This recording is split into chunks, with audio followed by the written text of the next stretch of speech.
What's up, guys? Static here. I am bringing you my vampire, the Masquerade session that I'm bringing out for 2021. I usually do this yearly. This will actually be my third vampire that I've run in 2021. The first two were both very short, very quick sessions. One that I did online with some friends from Indiana, another one that I did at our local shop just for a pickup game at a bunch of people that wanted to play, that were interested, that I found on Facebook, that wanted to come in and play. So I ran a short 2-hour session for them. This one is going to be more about a 6-hour session. I pretty much generally always do one-shots. So I guess even if I were to do a campaign, it would just be a series of one-shots where I'm generally controlling where they're, what they're doing, where they're going. Of course, I give them full freedom during a campaign, but at the same time, I have a plan. I guess that's probably the best way to put it. And if that means that the wizard they were going to meet in the town I planned for them to go meet, if they go that direction, if they change direction and go somewhere else, hey, guess what? The wizard just showed up at the other place. They don't know the difference. It's going to work out. It's all about working with your players, letting them go where they want, and then kind of forming the story around them.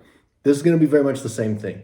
This is going to be Oklahoma City after dark. That's where we live. And so I'm setting this in Oklahoma City, modern times, because my players will know the city. This is very much based off of going to be happening at restaurants, places around town that they're gonna know, and I think that kind of makes it special for people. Unlike, it's the one piece that's gonna be nice for characters and players to know where they're at, to know the streets that they're on, to be in our downtown. We have a Bricktown district, which is our downtown. They know these restaurants, they've been to these places, and to turn them dark, to function in them in this adventure kind of makes it fun for a lot of people. I also think it's good for first-time players. It takes away one mysterious part of it. They know Oklahoma City because they live here, and it gives them some familiarity, so it gives them something to latch onto of like, okay, I at least know what this map is of. So what I start with, this is going to be, technically it's the Dust to Dust adventure, which I've taken and heavily modified. In that adventure, you have Juggler, and I think he was the Anarch type guy, and Modius, who's the Camarilla guy. You are kind of picking sides on who you're going to help on that. And Sullivan Dane is the human who's dealing with trying to mess up your plans. There's also Jean LaSalle, which is like an ancient vampire from like Louisiana or something, if I remember right. And he is been brought into town, but he's kind of like mummified or whatever. And Laszlo is a human cultist, I guess you'd say, who's figured out a way to kind of make himself undead zombie person. Not a vampire, but he's like a zombie cultist is probably the best way to explain it. So I've changed all the names of the characters, or at least just kind of swapped them out for characters that I've used in past missions and in one-shots, so that they'll be a little bit more familiar with these characters, and also they're mine. I don't want to take some way back history. I mean, the like guys like Juggler and Modius, those are like historic figures who have a big backstory, and I don't have time to explain all of their backstory and stuff like that. So I am going to change that. So, and Sullivan Dane is going to be updated to, he's going to be a First Light operative.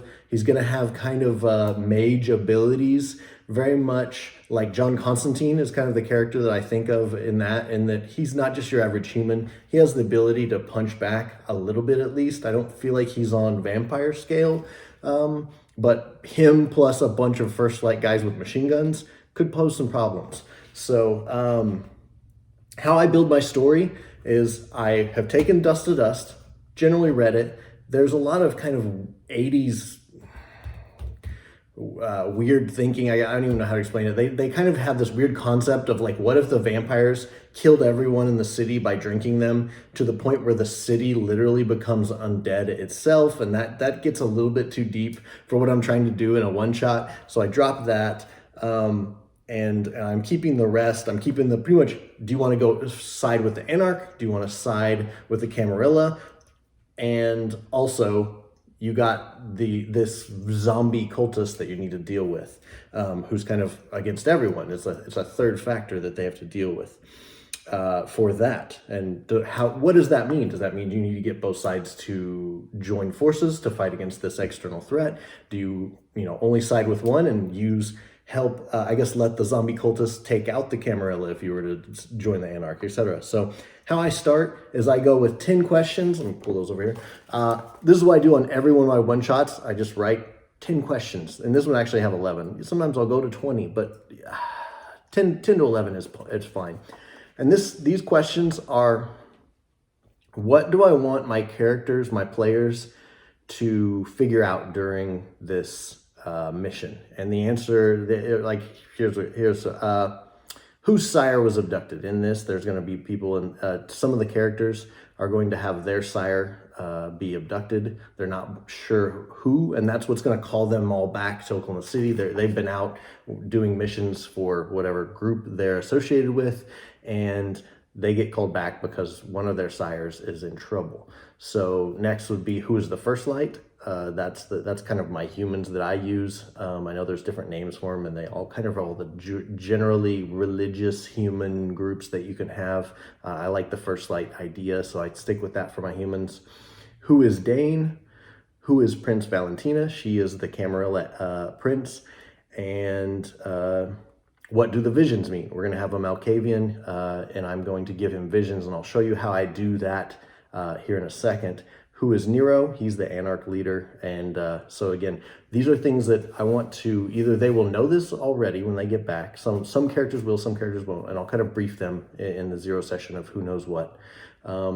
What resources can be gathered? There's going to be different factions, such as like Red NOSFERATU, who can help with like hacking and stuff like that for gathering information. There's going to be the Giovanni, who can help with like guns and just like muscle, so they can give you some of those extra vamp fodder that you can use. Now again, I explain to my characters that vampires don't really care about money, because when you're immortal and you see currencies change and you can gather wealth, money isn't a thing. It's all about boons and favors. They don't want you to pay them $10,000 for a bunch of machine guns. They want you to owe them a favor, and that's more intriguing. It's a lot better for storytelling, and I usually make them a lot of times wacky or sometimes morally challenging. I might say, okay, these gangrel want you to gather, 10 adults and stuff them into a freezer, and if you'll leave them for them, they'll gather them when at their own leisure. And so it's like, do you murder 10 people and stick them in here so that these gangrel can have a feast tomorrow night? Or crazy stuff. The Malkavian glint, which I use that term as like a group of scryers. The Malkavian glint wants you to gather 28 koi fish and bring those to them alive, please. So things like that makes them a wacky quest, and they'll know, I guess, since they know Oklahoma City, there's a large, they're called our crystal gardens. The crystal gardens have lots of koi fish. That's kind of what they're known for. And so they'll know, like, oh, I know exactly where to go get the koi fish. How we're going to get 28 of them alive to the Malkavians about 7 blocks away, I have no idea, but that's where the fun is figuring that out. Letting your guys, okay, what are we going to do? How are we going to get these fish across the city? So that's probably that. Let's move on. Things that I do during the pregame is I have the players set in dexterity order, starting on my left. That way I know the fastest are over here, the slowest are over here, and I can control. That gives me, we don't have to roll initiative. I know people like to do that. If anything, my roll for initiative is, it's a one person's D20, and we usually rotate around the table, versus my D20. Whoever wins, they gain initiative. So the good guys can go first if they want to. They have the option. Versus if I win, I'm usually generally going to pick for the enemies to go first, and so on. So it's just a roll off that goes around the table. I like it because it can be crucial sometimes of like, oh my God, we have to go first this turn. They got us on the ropes. If we don't get a chance to punch back, maybe one of us is going to go down. And because of that, it'll elicit cheers. When they roll that 19 and I rolled a 4, then they, you know, a cheer goes up from the whole crowd. Tell me how many times that's happened during the roll for initiative. Half the time it's like, what'd you get? A 7. What'd you get? A 13. What'd you get? You know, stuff like that. So it's a little more exciting, especially when it counts about who gets the initiative. It makes it a little more exciting for people, and we can do that every turn. Next is going to be, I start with the players, usually going with a 1d3 and hunger, because I want them to be hungry. I really push the hunger mechanic. As you'll see, I'll show you some, and I'll put these up on screen. Some of the cards that I make, almost everything requires a, what is it called? A rouse check. Everything takes a rouse check to do, using disciplines, for TREMERE, doing spells, everything like that. It's all blood related because I really want them to be pushing that blood mechanic. It's pretty much the best thing about V5, and I want it to be utilized. So they're going to start out with a 1d3 right out the gate when they start the game. I have them vote. I use little glass beads of red or black for Camarilla for black, Anarch for red, and I have them kind of go around the table and do a secret vote, and then we pour them out and see which side they're going to start on. They don't have to stay that way. They could switch sides. Trust me, I think that could happen. I don't know if you can see on my board back here, I got the 6 traditions. I definitely feel the Camarilla follow those way more closely than an Anarch would, definitely. But it depends on how they're going to play out. Actually, the players that I have coming tomorrow are all from traditionally Camarilla clans. We'll see if that plays out. We'll see if they switch sides. And I'll do a second video reporting on how it went for this 3rd time playing this. The other times I played it, it was shorter versions of this, kind of just doing the first section, but not the second. I explain all the things again. Here's how you can be killed. Here's what torpor is. Here's what being staked does. Things like that to the players before we get going. I explain the Masquerade and how that works and how they may have to scramble to deal with it. I always give my players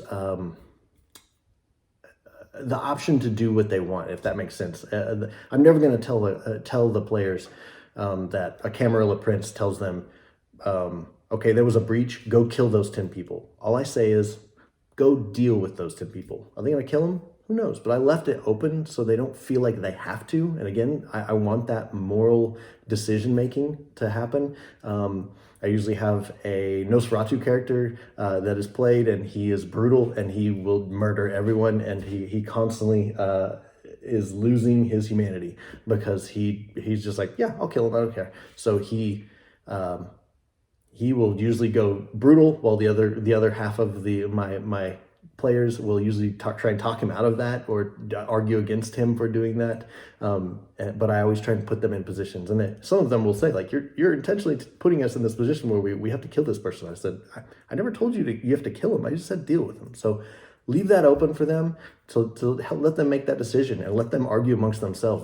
This is a social game, and the whole point of it is to have the coterie talking amongst themselves of like, how do we handle this? Do we murder everyone? That doesn't feel right. I don't want to kill everyone. They're innocents, you know. They didn't mean to see us. They were just walking by, and having those conversations is super important. Finally, I explained damage regeneration and willpower rolls. Willpower is used to re-roll the regular dice, not the the hunger dice. And the damage regeneration, I'm pretty lenient, and I allow that to regenerate pretty quickly on regular non-aggravated damage. Aggravated is going to take a lot more, but aggravated pretty much only comes from supernatural, I guess is the best way to put it. Anything else is most likely just going to be the regular damage, is what I got. Regular damage versus aggravated. So I want the vampires taking a bunch of hits, maybe going into torpor, possibly, and needing to be dragged out of the scene. But otherwise, they're going to heal back pretty quickly. And usually what I'll do is if they have, say, 4 boxes of damage, at the start of their turn, I'll let them roll regular dice for that, and any of the crits that they get on that, they'll heal that back during the turn. And so the more damage they got, the more chances they're going to roll crits to heal that back. Hey guys, almost forgot to show you guys how I do my Malkavian visions, I guess is what I call it. I like to use the Malkavians as they have the ability to see short bursts into the future. And usually what I do is I use these cards that I have right here, which have kind of preset clues of how I want to deal with this. And so let me grab some stuff. Now there's just some wacky things in here, of course, because Malkavian. And I have some things that I'll put in because part of the character, stuff that they care about, things that, so what they do is they get to see these, and they usually get to say a word or make a noise, sing a word, something. So here's what I do. I go behind them, I stand up, go behind them on the chairs. They're over here, I can walk around them, and this is what I do. Make sure all these are facing the right direction, kind of. I don't know why not be super small, but I walk behind them and then I come up and I put these in front of their face. So I'm reaching around them usually, and I just do one at a time. And so I go like this. I go, you see this? So I show them that. Boom. That's about as long as I do it. You see this. You see this. You see this. You see this. Oh, that one's upside down. You see this. And you see this. So, and then they get to say one thing. So what was that? Now they'll get used to this, and sometimes I will start to focus it in as things happen. I'll make these shorter. So the next one will just be, I'm trying to get them to go to the train as the answer. So I'm slowly bombarding them with stuff. This, this, this, this. Okay, you can say one word, go ahead. So that's how I do it. And so hopefully they notice that I hit them with the train twice, and I have different pictures, such as my ducks. I'll have different pictures of trains, some scary, some weird, some just a regular old train, stuff like that. So hopefully they start to get the idea of like, okay, a train, because what's happening is their sire is actually on this train being brought into the city. So there's a train track that goes right about here inside the city. It's right off the map, of course, or off the screen, of course. But there's a train track right here, which will hopefully they'll remember that, and we'll go from there. If not, I'll hit them with the train again. So that's how I do the Malkavians. I have that for everything. If they're getting, about to get ambushed by somebody with a knife, I got one with a gun. I got a guy with a machine gun. I got all kinds of different pictures. So he may be able to give them a little bit of an advantage right before they get attacked, which I will, if he's able to figure that out and say, duck, or, we're under attack, something like that, something quick, a short burst sentence, something like that. If I allow him to do that, then they'll get advantage on their initiative roll in the next combat round that starts, etc. If he deciphers the runes that he just saw correctly. He may not. He may see the things and be like, I don't know, a freaking duck. So, but again, I'll ask if he says a freaking duck, because I got a bunch of ducks in there. I'll say, okay, how do you guys want to react to that? If somebody actually ducks, okay, I'm going to give them advantage on the roll for that. So again, it could turn out, even though he's just saying crazy stuff, #Malkavian, it could work out. So anyways, just want to go through that. So I'll add this in here. Thanks, guys. We did 10 questions. Social combats. This is going to be for social and regular combat. I kind of do the 3-2 done method that I believe is in the V5 book. This is all about fast. In socially, I pretty much I use these cards. I'll show you, I'll do some close-ups of these. I have everything from scene 0 to scene 13 on here, and I go one at a time. And I read every new scene, I read it. Okay, I'm ready. And then we go. And it's very much free form from there. I don't have to do exactly what's on this card, but you want to keep it to just a card, because if you start to get more planning than this, it gets out of control, and you're going to start to either railroad them, or if they don't do exactly what you thought they were going to be, this could go out of control. So again, these are very general. It pretty much just says the things that just hints at the direction I want them to go, and how this scene's going to play out, and then we move on to the next scene. So let's go to one with a social encounter. Okay, so social conflict, this is with the coterie. If they go meet the prince, Valentina, she starts with introductions. Now I'm going to expect that they go through the 6 traditions and go through their regular things, which again, a lot of the players will know how that works and be able to lead the other players who don't through that, if that happens, if they are Camarilla. If they were Anarchs and showing up, they probably wouldn't go by the exact rules of what you're supposed to do in presenting yourself and going through the traditions, etc. But again, we'll see how that goes. So round 1, introductions. This could go good, this could go bad. This literally is that first impression. How is it going? Does Valentina like the coterie? Does she starting off disliking them? Second is going to be grant rights to, these are things that they're going to discuss. She can give them rights to feed at a certain feeding ground. And finally is the boon or request. So, okay, I'm going to give you rights to the feeding ground. Payment I expect is to pledge loyalty to me right here and right now, bend the knee, and swear to the Camarilla. Which of course she has her sheriff to enforce this. If they were to do this and break their word, sheriff and all his posse's coming after him. So this, which would be a problem that's going to happen during the adventure if they start to abuse the privilege that she's given them or not pay fealty as they're supposed, as she sees they should, etc. So 1, 2, 3, boom, boom, boom. There's going to be 3 rolls. Usually I'll kind of say like, who do you want to speak for this group? Who wants to speak? If people want to just make comments in the gallery back behind, I'll be like, okay, is that in character? Is that what you're doing? So we'll go from there. Same thing for combat. Almost all my combats need to be really fast. I pretty much ask the characters, what do you want to do? What do you want to do? What do you want to do? What do you want to do? I don't like, there's a kind of that D&D session where it's like, well, you killed that guy during your turn, so I'm going to attack this guy. I like everyone to target a person. That way it spreads it out. And also I give them, generally, they're never going to be fighting just one person because that one thing can go down. It could be a superhuman vampire, but if you're getting hit by 5 to 7 other vampires, you might go down pretty quick with some bad rolls. So I'm always going to have big minion and little mini minions to spread the combat out. And also those mini minions have to be enough of a threat to where they need to spread it out, etc. Because I don't like the gamesmanship of like, oh, this is all in the same combat turn. You have people kind of be like, oh, you killed him, so now I'm going to direct my attack at this person.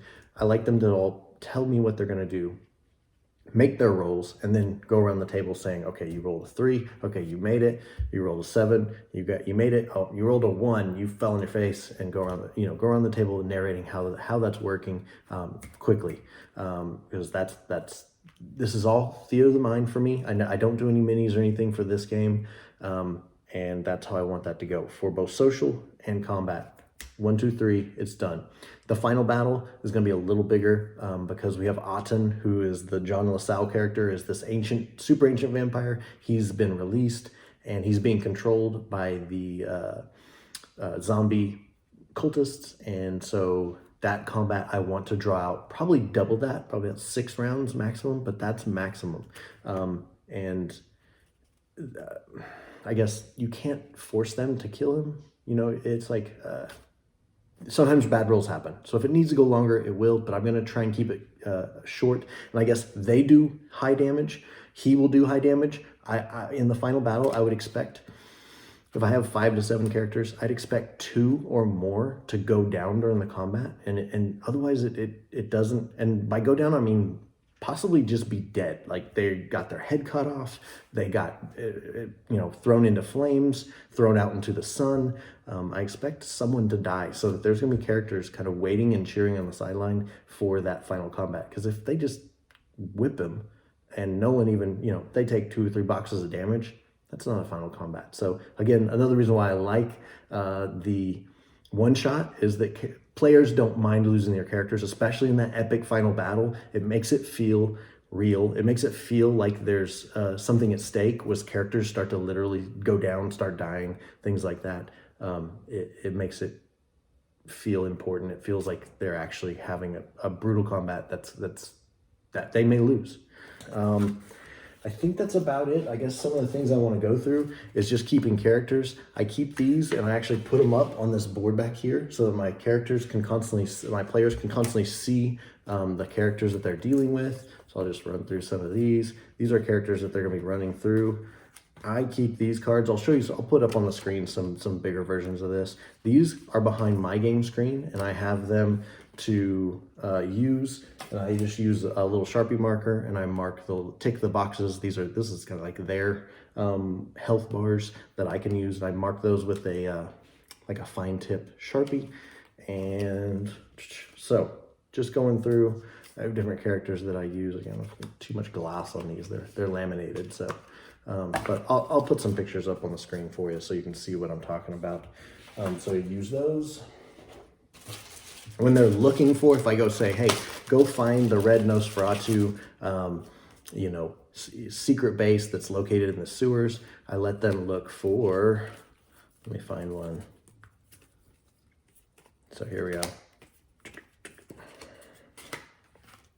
So I have them do a rouse check, which allows them to see in the infrared range. And in infrared, they see this glyph that I let them do, and then I let them make a knowledge check. So at least, if nothing else, they know there's vampires in that sewer. Great, that has this glyph on it.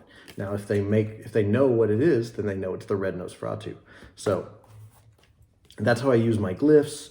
I use a guy named Mr. Shark. I'll put him up on the screen. This is his glyph. Some of my players who have already interacted with Mr. Shark will already know that just automatically. If they are the ones that see that, they're gonna know, okay, on that limousine door, that glyph, oh, that's Mr. Shark. We know this guy. He's safe. We can go up to this limousine, and he's gonna be an aid to us.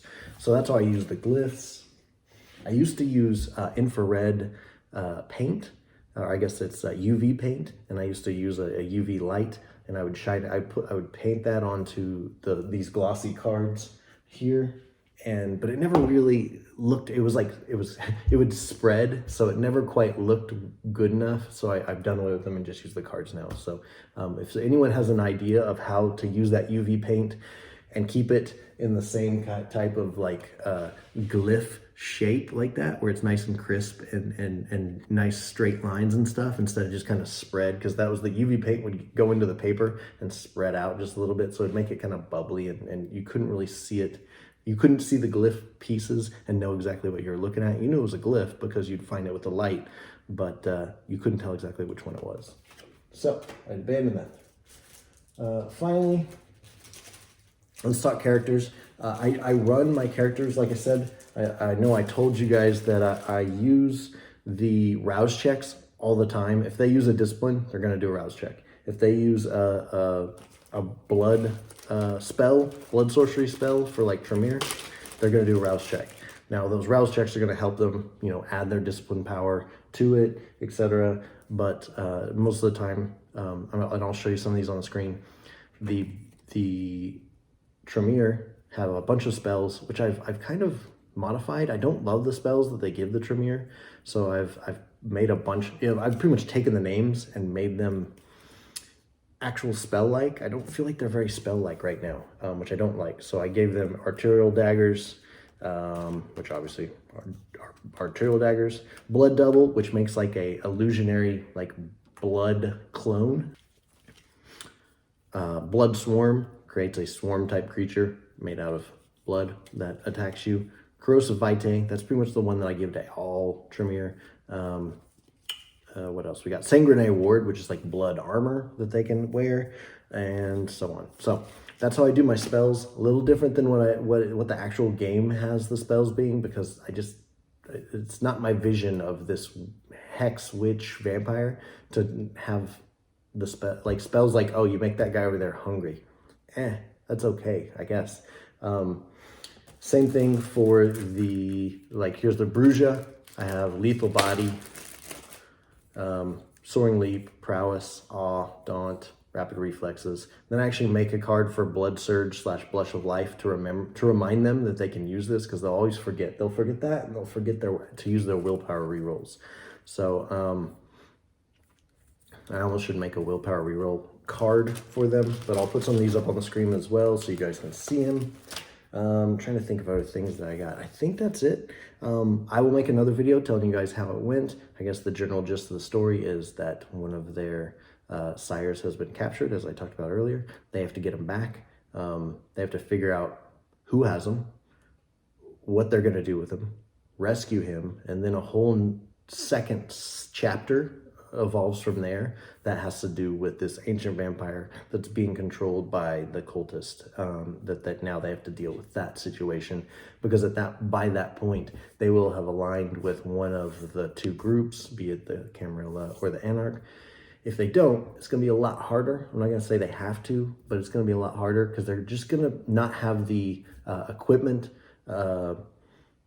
and manpower, vampire power, I guess. They won't have the beef and the machine guns, etc., that are needed to free their sire, which could lead to the sire's death. Now again, I feel like it's up to the player, but I'm saying that there's a potential that if their sire dies, they have seen lately that if your sire dies, because you guys are such low blood vampires, that you also could die if your sire dies. So it's kind of a new thing that started to happen of like, oh crap, if our sire gets killed, we also potentially have a pretty good chance that we're going to be dusted as well.